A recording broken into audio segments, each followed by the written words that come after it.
Questa sera ci troviamo all'Hotel The Westin Excelsior per Atelier per un giorno dello stilista Vittorio Camaiani. Ma questa sera non saremo solo in compagnia di Vittorio Camaiani, ma saremo in compagnia anche di un altro artista.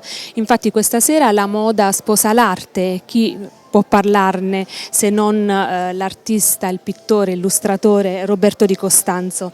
Ciao Roberto e benvenuto su HTO. Buonasera e grazie a voi. Allora Roberto, tu sei ritrattista, illustratore, pittore, docente di storia del costume e disegno dal vero. Tante cose, che cosa ti senti più di essere? Intanto tutte queste attività sono legate inevitabilmente all'amore che io ho verso il disegno e inevitabilmente anche verso la storia in fondo. La storia del costume è qualcosa che cerca di unire un po' tutti questi aspetti, insomma.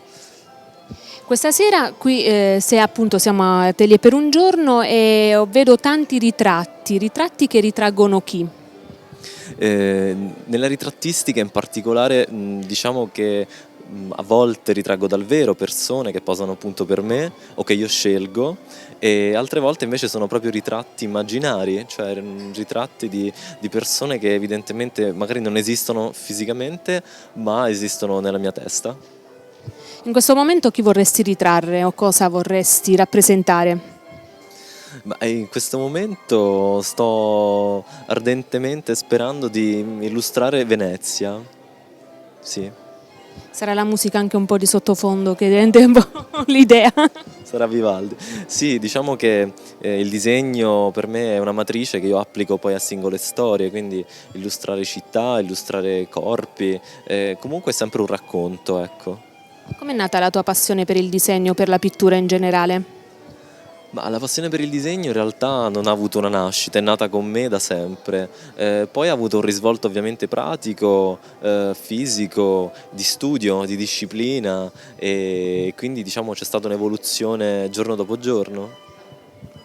Tu hai avuto l'occasione, sei giovanissimo, però hai già esposto all'Espes Cardin di Parigi e poi anche molte tue opere figurano in collezioni private sia a Roma che a Parigi che a New York. Che cosa si prova ad essere così giovane ma già nelle case, nelle collezioni private di persone anche molto importanti?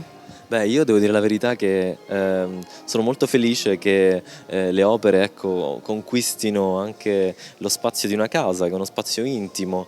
Vuol dire che c'è un riconoscersi nell'arte e che soprattutto l'arte possa essere fruibile nella quotidianità per elevare lo spirito. Moda e arte, un connubio perfetto? Spesso sì, la storia ce l'ha dimostrato, e in particolare in questo caso veramente c'è stata una profonda stima nei miei confronti per Vittorio e per insomma, la sua poetica. Che cosa ti piace di più dello stile di Vittorio?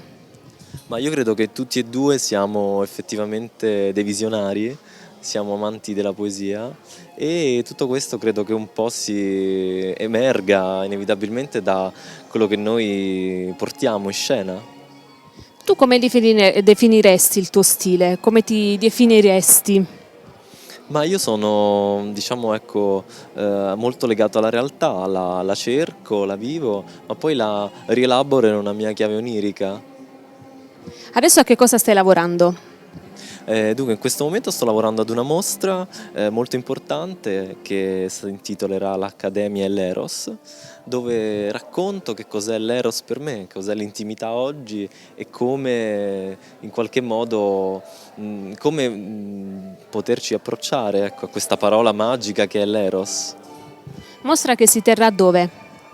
È una mostra che si terrà in una galleria antiquaria di via Giulia, Giulia Antichité, a partire dal 20 novembre prossimo.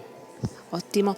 Roberto, se tu non avessi scelto di fare il pittore, il ritrattista, come sarebbe stata la tua vita? Che cosa avresti fatto?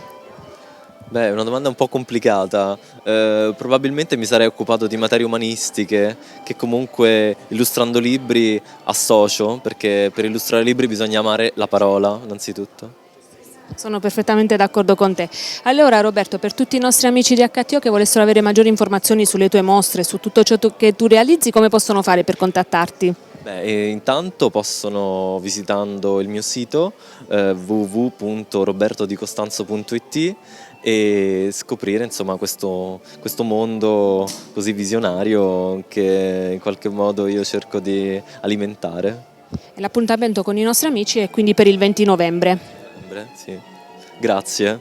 Grazie a te.